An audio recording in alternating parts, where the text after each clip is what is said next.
La vie de nos jours devient de plus en plus dangereuse, surtout pour les croyants en Christ Jésus. Il y a plusieurs dangers qui jonchent notre chemin.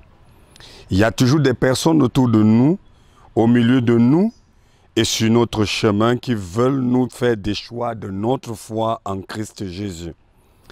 Ils veulent nous détourner de notre marche et dans notre marche avec le Seigneur Jésus-Christ. Ce sont des coupeurs de route spirituelle.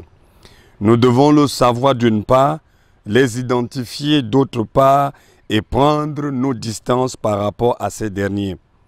Nous devons appliquer toutes les mesures barrières, les gestes qui sauvent pour ne pas tomber dans leur piège.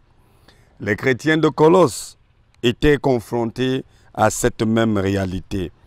Et l'apôtre Paul écrit pour les avertir dans ce sens parce qu'il sait qu'un homme averti en vaut deux.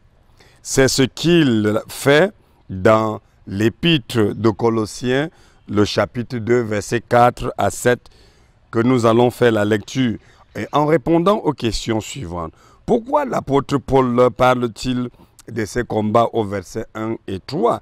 Pourquoi fait-il le rappel donc au verset 4?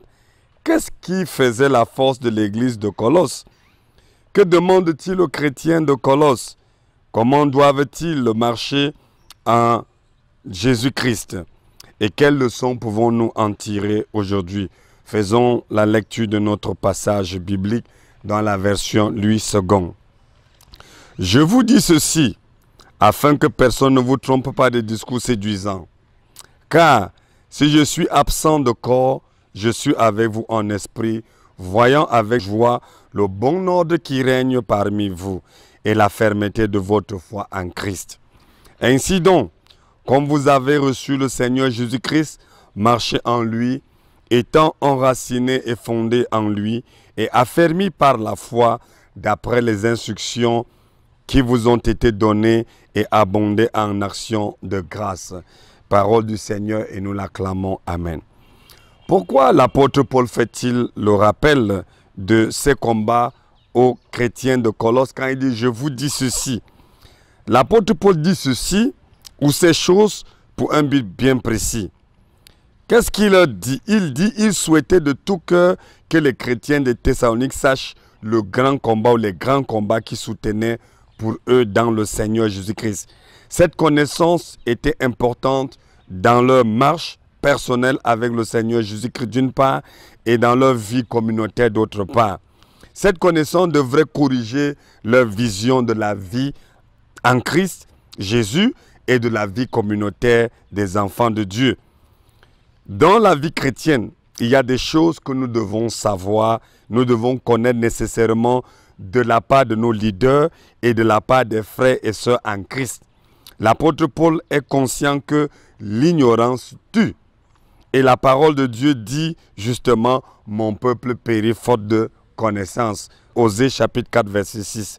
Cette connaissance changera notre perception des autres, de nos leaders, surtout des stéréotypes ou des clichés que nous avons sur nos frères et nos sœurs en Christ, ainsi que sur nos leaders dans l'Église et dans les groupes. Cette connaissance suscitera la compassion pour eux, nous donnera de prier pour nos leaders ainsi que pour nos frères et sœurs en Christ. Nous pouvons voir comment les aider ou les venir en aide concrètement. Deuxièmement, il soutenait des combats, plusieurs combats sérieux dans son ministère. Il n'avait pas seulement un combat ou une lutte, mais des combats et des luttes. C'était vraiment nombreux. Et ce n'était pas de petits combats, mais plutôt de grands combats. Il combattait dans la prière, dans les prières et luttait pour protéger et maintenir la sainte doctrine. L'apôtre Paul soutenait les combats pour les chrétiens de Colosse, pour ceux de Laodicée et pour tous ceux qui n'avaient pas encore vu son visage dans la chair.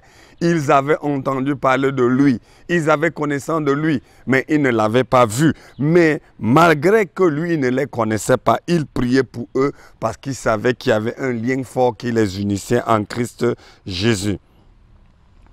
Qu'en est-il de nous? Luttons-nous pour les membres de notre communauté locale, en prière et physiquement, et défendons-nous l'évangile de notre Seigneur Jésus-Christ lorsqu'il est attaqué ou calomnié. L'apôtre Paul va dire, je n'ai point honte de l'évangile, parce que c'est la puissance de Dieu pour le salut de quiconque croit. Il n'avait point honte de l'évangile. N'y a-t-il pas des personnes, des frères et sœurs autour de nous qui ont honte de l'évangile, qui ont peur même de proclamer cette parole autour d'eux, qui ne veulent même pas qu'on sache qu'ils sont des enfants de Dieu? Et l'apôtre Pierre nous combat de défendre avec douceur l'évangile. Qu'en est-il de nous, leaders de l'Église? Qu'en est-il de nous, pasteurs, anciens, diacres, diaconesses, évangélistes, bref, frères et sœurs dans le Seigneur ou responsables d'un groupe et d'un mouvement de l'Église? Sommes-nous engagés à la défense de la cause de l'évangile du Seigneur Jésus-Christ? L'apôtre Paul est pour nous un exemple.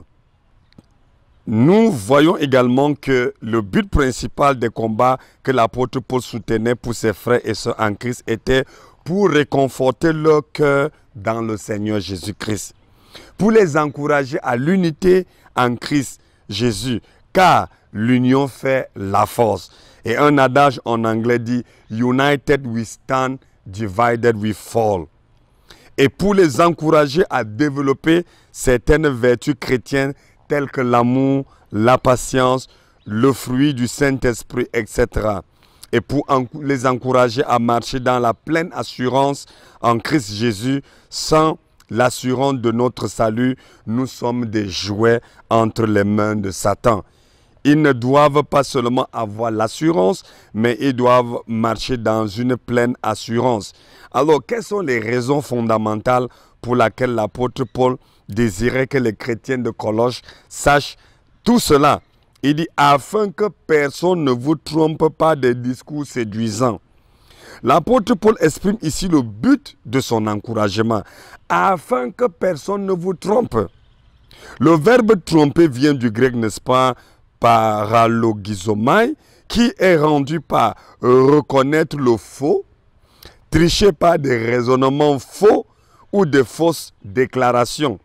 L'apôtre Paul souhaite que les membres de l'église de Colosse, n'est-ce pas, soient en garde contre ceux qui font affichage de faux, surtout sur le plan spirituel.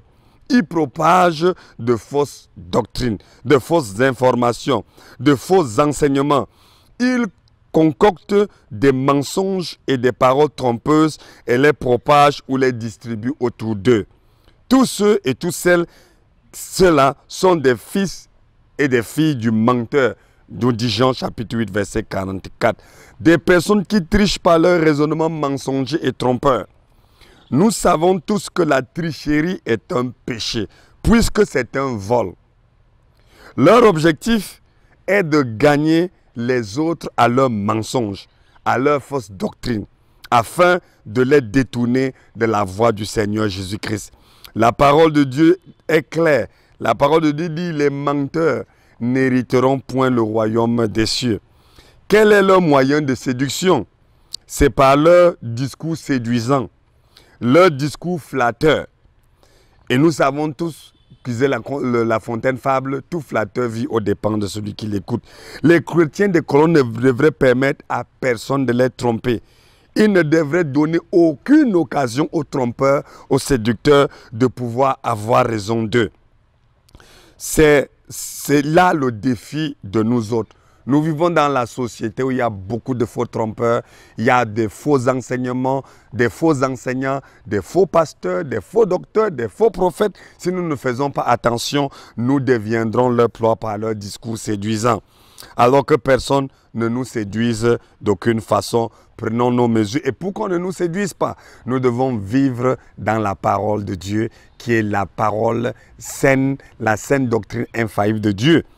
Et également, nous devons développer, comme dit l'apôtre Paul ici, nous devons maintenir l'amour. L'amour doit régner au milieu de nous. L'unité doit régner au milieu de nous.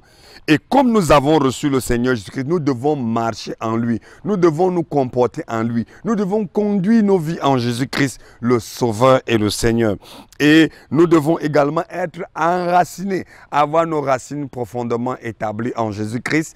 Et nous savons que aussi les racines sont profondes dans le sol. L'arbre est résistant, l'arbre est solide. Plus nous sommes établis, plus nous sommes fondés dans le Seigneur Jésus-Christ, plus nous allons tenir dans le temps et l'espace, plus nous ne tomberons pas dans le piège des faux séducteurs. Être également fondé en Jésus-Christ, qui doit être notre seule fondation, et affermi dans notre foi. Nous devons donc faire des efforts pour que notre foi, n'est-ce pas, soit affermie. Et pour qu'elle soit affermie, persévérer dans l'enseignement des apôtres, persévérer dans la communion fraternelle, persévérer dans la fraction des pains et persévérer dans les prières.